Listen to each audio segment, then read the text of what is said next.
Assalamualaikum, salam sejahtera. Saya Zulfikri Yusof bersama anda dalam Agenda Awani. Kurang 10,000 simpanan KWSP, apakah solusinya?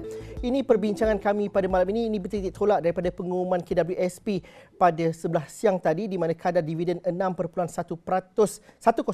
bagi simpanan konvensional dan 5.65% untuk simpanan syariah berakhir untuk tahun kewangan 2021. Itu pengumuman yang dilakukan pagi tadi.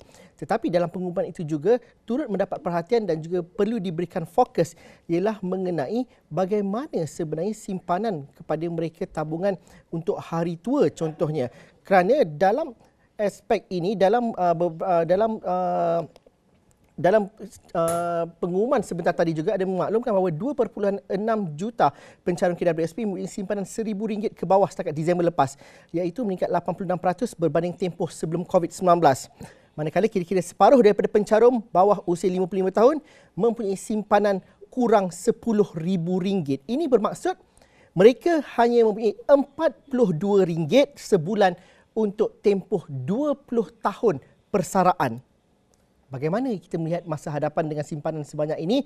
Profesor Emeritus Dr. Bajoya Badai, pensyarah dan juga pensyarah di Pusat Pengajian Siswazah Perniagaan Universiti Tun Abdul Razak bersama saya pada malam ini.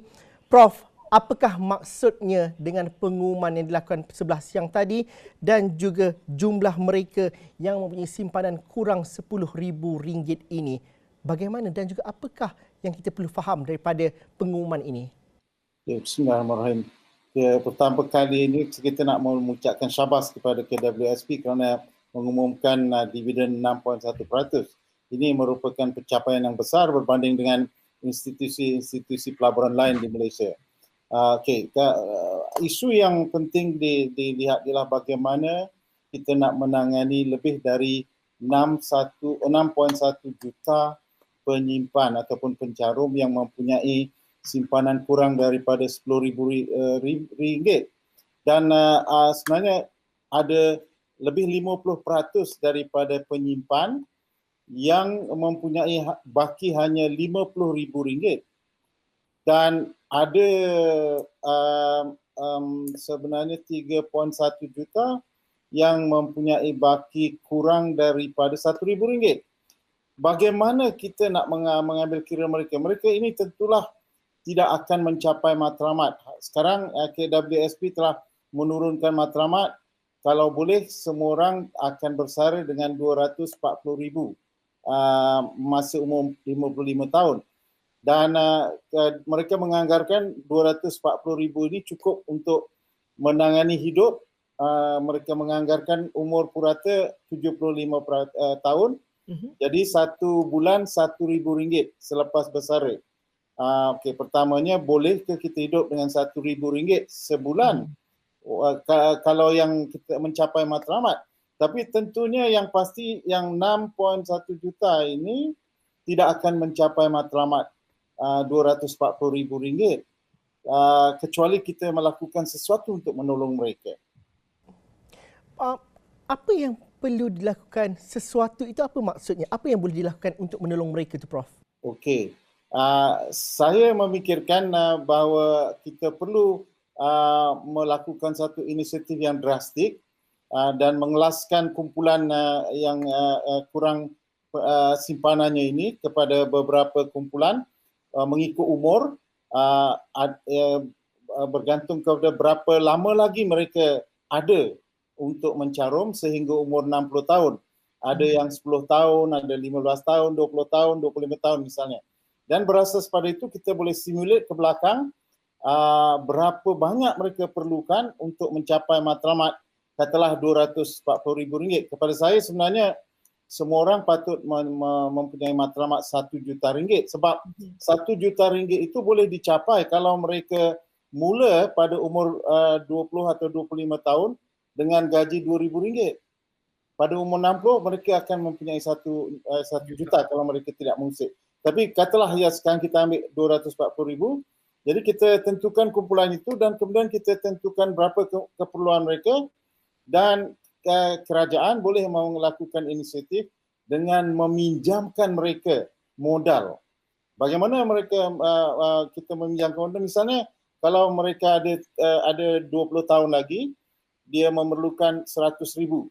Jadi kerajaan pinjamkan 100,000 masuk dalam akaun mereka dan kerajaan masih mengenakan kos modal misalnya 1,5% atau 2%. Tapi kalau setiap tahun dia dapat dividen antara 5 hingga 6%, apabila mereka mencapai umur 60, mereka ada peluang lagi untuk memperoleh 240,000 tadi dan kemudian mereka boleh sempat membayar balik hutang mereka kepada kerajaan yang 100,000 tadi. Jadi dengan cara begini, ini a win-win situation, kerajaan tak rugi, mereka beruntung. Dan kalau mereka masih muda, lebih mudah untuk kerajaan menolong berbanding kalau umur mereka dah 50 tahun, ada 10 tahun lagi. Kalau umur mereka dah 55 tahun, ada 5 tahun saja lagi untuk melabur sehingga mencapai umur bersara. Itu yang menjadi isu. Tapi adakah ini menjawab kepada matlamat asal KWSP itu sendiri untuk simpanan hari tua? Satu. Dan juga dengan melihat kepada angka ini, adakah ini memberikan refleksi kepada keadaan penggajian dan juga keadaan penggajian situasi semasa di Malaysia dan ketidakseimbangan itu? Pada pandangan Prof, mungkin daripada perspektif yang lebih besar, apa masalah sebenarnya? Okey, kita memanglah di Malaysia kita menghadapi masalah gaji yang rendah berbanding dengan kos sara hidup. Dan sekarang ni sebenarnya gaji kita langsung tidak berpadanan dengan kos rumah dan kos kenderaan. Jadi menyebabkan mereka dilihat sangat miskin berbanding dengan keupayaan untuk membeli rumah dan kenderaan. Jadi pendapatan mereka hanya habis untuk berbelanja belanja kos sara hidup serta merta, membeli barang makanan, membeli pakaian dan membayar sewa. Dan ini kita selalunya akan menyalahkan majikan kerana majikan tidak menyumbang cukup kepada pekerja. Di Malaysia ni sumbangan majikan kepada pekerja kurang daripada 35%. Di negara maju dia sampai 55% daripada pendapatan. Tapi ini kita perlu balik kepada konsep productivity kerana majikan tidak akan mampu membayar kepada pekerja gaji yang sesuai, yang lebih tinggi daripada productivity ataupun output yang mereka keluarkan. Jadi pekerja perlu meningkatkan produktiviti. Bagaimana pekerja nak meningkatkan produktiviti? Mereka perlu meningkatkan kemahiran mereka. Tapi majikan juga perlu melabur dalam teknologi, keperluan peralatan baru, teknologi baru supaya pekerja boleh mengasah kemahiran baru dan deserve untuk dapat gaji yang lebih tinggi. Prof, golongan Bumiputera antara yang masuk dalam kumpulan yang sedikit simpanan mereka dalam KWSP dan ini juga kelompok yang teramai yang bermasalah untuk kita melihat kepada usia-usia persaraan mereka. Mungkin kita dapat fahami apa masalahnya khususnya dalam konteks golongan Bumiputera dan juga bagaimana mekanisme-mekanisme seperti yang berlaku dalam setahun dua ini seperti pengeluaran KWSP adalah sesuatu perkara yang mungkin boleh dielakkan di masa-masa akan datang pada pandangan Prof. Okey, sebenarnya masalah pokoknya ialah dipanggil literasi keuangan. Maknanya kemampuan isi rumah untuk memahami keperluan mengurus keuangan. Di Malaysia kadar literasinya 36% berbanding dengan di Singapura 59%. Di Myanmar merupakan negara yang lebih jauh tertinggal daripada kita, kadar literasinya 52%. Jadi bila kadar literasi keuangan rendah, mereka tidak melihat keperluan untuk merancang keuangan. Kepada mereka apa sahaja peluang yang ada di depan mereka, mereka akan grab. Jadi contohnya misalnya sejak krisis COVID di Malaysia 107 bilion telah dikeluarkan di bawah berbagai-bagai skim iLestari, iSinar, iCitra dan ini melibatkan 7.4 juta ahli 7.4 juta ahli. Kita ada 14.5 juta ahli yang aktif lebih kurang, 14.6 juta yang aktif. Daripada jumlah tu 7.6 juta mengambil peluang keluar duit. Kerana mungkin mereka memerlukan, itu kita tidak dapat nak elakkan. Tapi ada setengahnya yang sebenarnya merasakan bahawa sementara ada peluang untuk mengambil hak kita bawa keluar. Tapi bila dia dah dibawa keluar, dimasuk dalam akaun, gatallah tangan untuk berbelanja dan hilanglah masa depan kita. Jadi maknanya disebabkan oleh ini, kita mungkin merasakan seolah-olah kumpulan Bumi Putera ini mengorbankan masa depan mereka. Tetapi of course kepada mereka sebenarnya dia kata rezeki dijanjikan oleh Allah. Jangan bimbang sangat tentang wang hari ini. Apa yang ada kita makan, masa depan Allah pasti akan memberikan rezeki. Cuma Allah juga kata kita perlu merancang. Dan sebenarnya saya memikirkan sebenarnya matlamat untuk menjadi jutawan masa umur bersara bukan untuk matlamat mengumpul wang menjadi jutawan.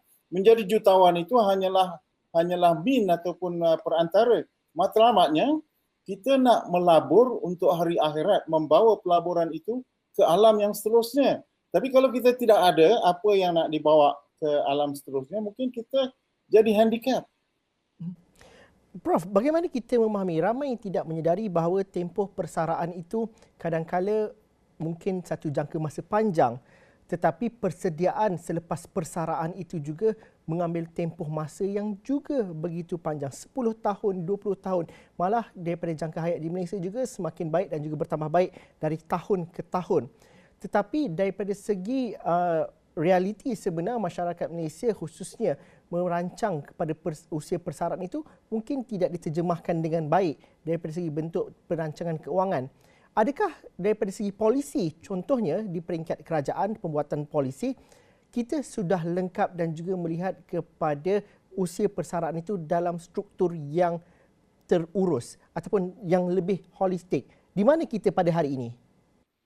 Okey, terima kasih Cik Zul. Sebenarnya kita ada satu institusi yang terbaik. Ini merupakan satu warisan daripada menjadi ahli kepada negara Commonwealth. Dan KWSP ditubuhkan tahun 51 lagi dengan matlamat yang unggul dan maknanya di mekanismenya pun sangat unggul. Dan hari ini KWSP dianggap sebagai institusi yang sangat butuh sebagai institusi pelaburan terbaik di dunia. Cuma masalahnya mungkin kita tidak dapat memberikan inspirasi dan penghayatan kepada semua penyimpan bahawa mereka perlu merancang keuangan mereka. Kalau KWSP dimanfaatkan dengan baik, sebenarnya KWSP boleh menjadi satu sistem perlindungan sosial yang paling penting. Maknanya hari ini dia melindungi gaji kita. Kalau kita bersara dengan 1 juta pada umur 60 tahun, kita simpan 1 juta itu terus di dalam KWSP. Setiap tahun kita akan dapat dividen lebih kurang 50,000 atau 60,000. Dan kalau bagi dengan 12, setiap bulan kita dapat RM5,000 sebagai wang pencen bersara. Dan pencen bersara itu akan datang sampai bila-bila walaupun kita dah mati nanti, kerana wang 1 juta itu masih ada di situ. Dan bila kita mati, sebahagiannya kita boleh bawa ke alam akhirat, masukkan dalam akaun wakaf. Okey, itu satu aluran atau aliran skim. Kemudian kita boleh lindungi juga diri kita dalam aspek perlindungan kesihatan, perlindungan pelajaran untuk anak-anak, perlindungan bencana alam dan juga perlindungan untuk rumah misalnya. Kalau dia boleh diperincikan sebegitu, KWSP boleh menjadi satu institusi perlindungan sosial yang lengkap, membolehkan semua isi rumah di Malaysia merasa bahagia. Cuma sekarang ni ada 33% kumpulan pekerja sendiri yang tidak masuk dalam KWSP. Ini perlu ditangani. Bagaimana itu Prof? 33% tu. Kalau lihat kepada generasi muda, mungkin ramai tidak mencarum ataupun mencarum pada usia yang sedikit lewat kerana persekitaran pekerjaan mereka. Ramai yang mungkin menganggur sehingga pada usia 27, 26 ataupun mungkin lebih lewat lagi sehingga mampu untuk mencarum dalam KWSP. Ramai juga anak muda pada hari ini mungkin perlu mencarum secara sukarela dan juga pilihan sendiri kalau mereka terikat dengan Grab ataupun dengan e-hailing atau pekerjaan-pekerjaan yang tidak konvensional. Bagaimana sebenarnya ada penambahbaikan yang perlu dilakukan ataupun adakah perlu satu lagi institusi seperti KWSP untuk melindungi persaraan ataupun simpanan di usia emas? Okey, secara ideal saya sangat bersetuju dengan cadangan Cik Zul tadi. Kita patut ada satu institusi tersendiri untuk melindungi kumpulan bukan saja warga emas, kumpulan yang bekerja sendiri, kumpulan yang istimewa dan lain-lain yang tidak masuk dalam sektor ekonomi secara formal. Saya suka membawa ke contoh Norway sebab di Norway dia berjaya mewujudkan satu dana trust amanah yang dilaburkan menggunakan wang petroleum pada tahun 93. Hari ini sudah bernilai 10 trilion dan hari ini semua warga Norway adalah secara teknikal jutawan kerana mereka memiliki rumah bernilai 1 juta lebih satu. Kalau kita ada institusi begitu yang dipanggil endowment institution, ia membolehkan wang yang kita labur di situ mengganda setiap saat dan ini boleh digunakan untuk membantu kumpulan-kumpulan yang kita panggil tadi disadvantage ataupun kumpulan yang memerlukan. Apa kekangannya untuk kita lakukannya? Saya rasa kita boleh lakukan hari ini. Kalau kerajaan hari ini berani, sebelum pilihan raya umumkan kita nak wujudkan satu endowment fund dan kita pindahkan Petronas dalam tu, kita pindahkan khazanah dalam tu, kita pindahkan semua tanah-tanah Rizal Melayu dalam tu, immediately kita akan ada lebih dari 1 trilion. 1 trilion tak banyak tapi dalam masa 10 atau 15 tahun dia boleh jadi 13 trilion misalnya. Dan itu boleh menjadi satu institusi pelaburan kokoh yang faedahnya, pendapatan darinya boleh menyokong dan menampung keperluan bukan saja kumpulan yang kita sebut tadi, tapi situasi kecemasan, situasi bencana alam dan sebagainya.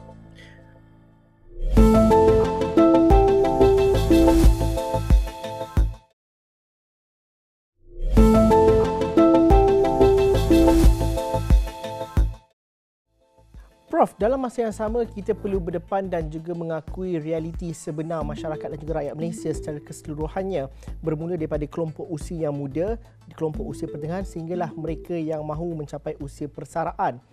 Berbagai masalah dan juga hambatan dan juga cabaran yang dihadapi oleh mereka. COVID-19 menyerlahkan lagi realiti sebenar kehimpitan keuangan mereka. Sudah pasti pengeluaran daripada KWSP antara perkara yang menjadi pelampung kepada mereka untuk meneruskan hidup. Berdepan dan menganalisis realiti sebenar semasa ini, apa sebenarnya yang kita boleh lakukan dan juga menguruskan kehidupan dengan mengambil kira jangkaan pendapatan kurang daripada 10,000 ini. Apa yang boleh dilakukan dalam masa terdekat sekiranya seseorang itu berusia lebih kurang 25 ke 35 tahun, Prof? Okey, kalau seorang itu sedang berumur 25 atau 35 tahun, itu tidak ada masalah. Mereka ada cukup masa. Kalau dia umur 25 tahun sehingga umur 60 tahun, dia ada 35 tahun sebelum bersara. Kalau dia umur 30 tahun, dia ada 30 tahun sebelum bersara. Jadi 30 tahun adalah jangka yang panjang untuk kita memberikan kesan pengganda ataupun multiplier effect. Ini kita compounding effect. Jadi sebenarnya saya buat simulation banyak mana dan EPF pun ada dia punya program. Kita masuk EPF, kita boleh tanya berapa kita akan ada bila kita bersara. Dengan pendapatan RM2,000 pada umur 25 tahun, kalau dia tak usik dan dia carum 11%, majikan dia carum 13%, apabila dia bersara, dan dia dapat increment 4% tahun. Apabila dia bersara, dia akan ada lebih daripada 1 juta ringgit. Sebenarnya kalau dia ada 2,500, dia boleh bersara hampir 2 juta. Jadi kepada mereka tak ada masalah. Masalah kita hari ini ialah kumpulan yang umurnya sudah lanjut, dah dekat 50 dan bakinya ada RM1,000. Kalau umur dia dah 55, mana dah susah sangat untuk menolong mereka, kecuali kita ada skim lain, kaedah lain untuk membantu mereka. Jadi secara pokoknya kita perlu melihat setiap isi rumah sebagai sasaran dan cuba merancang untuk masa depan mereka melalui KWSP ini. Sasaran untuk yang 50 tahun yang nak hampiri usia persaraan ni yang Prof katakan tadi. Tadi Prof mengatakan bahawa boleh diberikan pinjaman kerajaan kepada mereka contohnya. Adakah itu yang terbaik ataupun ada solusi-solusi lain? Perlukah ada satu langkah yang lebih fleksibel? Apa yang kita boleh lakukan dengan kerangka yang ada sekarang? Okey, sebenarnya kepada kumpulan yang sudah hampir bersara hari ini, satu yang menarik di Malaysia ialah berbanding dengan negara-negara maju, kebanyakan isi rumah di Malaysia apabila umur 50 atau 55 tahun ada rumah. Tak kira lah berapa kecil rumah dia.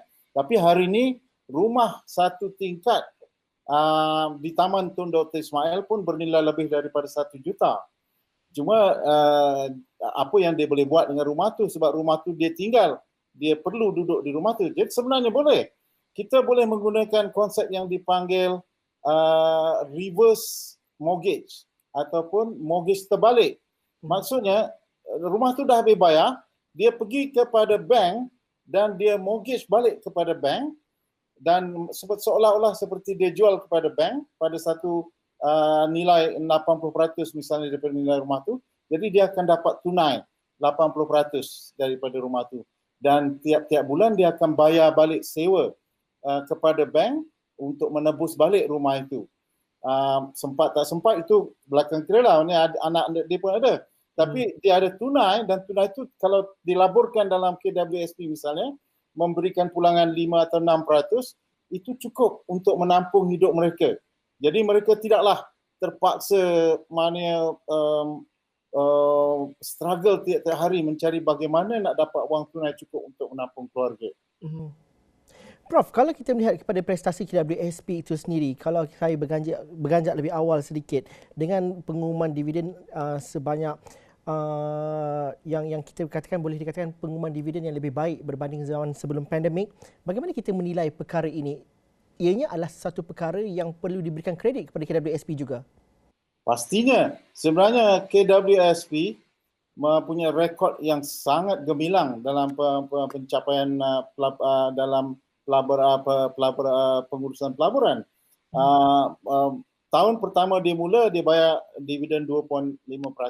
Tapi selepas itu dia bayar dividen yang tinggi, ada sampai 16%. Dan dividen paling rendah tahun 2002, 2003, 2004 itu dalam 4.5%. Jadi selain daripada itu dia bayar 5 hingga 6%. Maknanya tidak ada institusi pelaburan lain di dunia pun yang sebenarnya secemerlang itu.